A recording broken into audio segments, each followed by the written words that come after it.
How to use green screen video on CapCut. So hello guys, in this quick tutorial video I will tell you how you guys can do that. So it was very easy. For that, simply open CapCut app. Now click on new video. Here we will import our green screen video. Now let's import our video. For removing that green screen, we will simply click here on green screen video. Now on down you guys will see volume, split, animation, effects, delete. So simply scroll on right. Here you guys will see on end remove BG. So simply click on remove BG.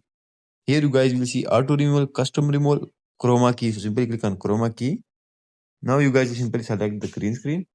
After that, click on intensity and adjust it. Now our green screen was removed. So using that video, I will simply click on plus icon. Here I will simply add a background pic. You guys can add anything that you want, your video etc. For example, I am adding that pic as a background. Now I will simply click again on that green screen video. Here and down I will scroll. I will click on overlay after that. Once it on overlay, that's it. That green screen video will be added on that pic. Whatever you edit on background, here we go. So that's how you guys can use green screen. Thanks for watching.